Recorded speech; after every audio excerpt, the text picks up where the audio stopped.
nós vamos falar um pouquinho para quem já tem reserva financeira. Então, se você já tem reserva, né, e quer saber para onde avançar as casas, talvez você já tenha aí o equivalente a esses 6 meses, que é o seu custo de vida mensal, investido em renda fixa, investido em liquidez imediata, e você quer saber onde investir daqui para frente, você deve sempre olhar para os seus objetivos. Então, você vai sempre investir em ativos, em investimentos que tenham prazo de permanência aí parecidos com o tempo que você vai levar para precisar daquele recurso. Então, aqui eu trouxe mais ou menos um calendário, digamos assim, mas você vai analisar, talvez o seu curto prazo é 3 meses, né? Aqui eu trouxe 6 meses. Médio prazo, 2 anos, ou pode ser 1 ano e meio. Longo prazo, mais de 5 anos, ou talvez 3, 4 anos já é longo prazo para você. Se você tem essa previsão de que você vai usar o recurso, por exemplo, para mais de 5 anos, talvez mesmo sendo algo que oscila muito o mercado, oscila muito os valores, você pode investir em algo que vai trazer um retorno melhor para você no longo prazo. Por exemplo, trazendo para uma linguagem bem simples de entender, num ativo físico, num imóvel físico. Você sabe que você vai precisar de um recurso, talvez pensando lá na sua aposentadoria, talvez pensando na herança do seu filho. Aí faz sentido investir num imóvel. Você pode, nesse período, ainda usufruir aí dos aluguéis que você vai receber mensalmente, né? Mas você entende que se você precisar suprir do recurso que você pagou naquele imóvel para uma reserva financeira, ela não é líquida. Você não consegue converter em dinheiro tão rápido. Por isso, essa questão da liquidez imediata. Um imóvel ele não tem liquidez imediata. Então, ele é indicado para um investimento de longo prazo. Isso falando de ativo financeiro, de ativo físico, né? Mas nós temos investimentos bem semelhantes também com ativos financeiros, por exemplo, nos fundos de investimentos imobiliários, que você, como se você estivesse também comprando um imóvel, mas ele também é indicado para longo prazo.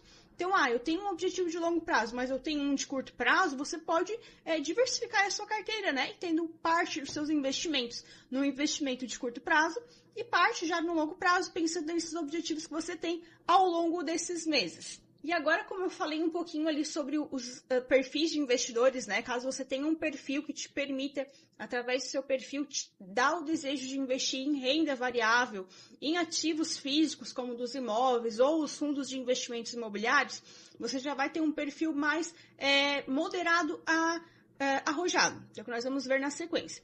Agora, se você é mais pé no chão, está começando a investir agora, tem medo de perder dinheiro e quer entender melhor como funciona o mercado financeiro, provavelmente o seu perfil ele é conservador. Isso você vai fazer uma análise de perfil de investidor lá no seu banco antes de investir. Você tem que fazer essa análise, senão os bancos eles nem liberam os investimentos para você. Eles são obrigados pelo Banco Central a disponibilizar para que eles possam oferecer investimentos realmente de acordo com o seu perfil.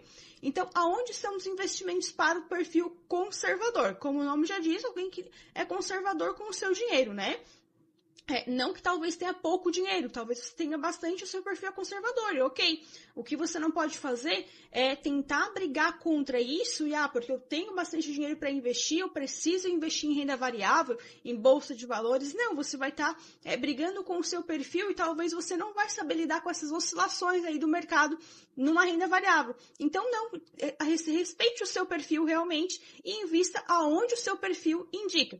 E aí, sendo conservador, são os ativos de dívida pública, que é o Tesouro Direto, crédito privado com fundo garantidor, que são os CDBs, os ativos de baixa volatilidade, então esses eles têm baixa volatilidade, e aí 90% a 100% na renda fixa. Então não significa que se você tem um perfil conservador, você nunca vai investir numa renda variável.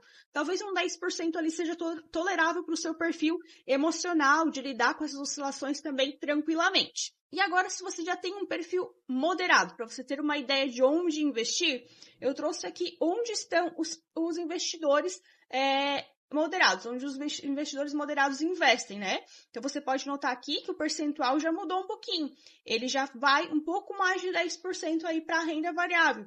Então, normalmente, quem é moderado, que está no meio termo, ele já tem um pouquinho de menos medo em investir numa renda variável, numa bolsa de valores, num investimento que pode oscilar muito o preço ou pode ficar preso o recurso por muito tempo, como é também o caso do imóvel. Se você compra um imóvel, você entende que você não consegue vender já de imediato no dia seguinte. Você precisa ter uma oferta de alguém disposto a comprar, alguém disposto com um recurso também para comprar. Então, é algo arriscado de você não poder usufruir daquele recurso, daquele seu imóvel em ativo financeiro, em dinheiro.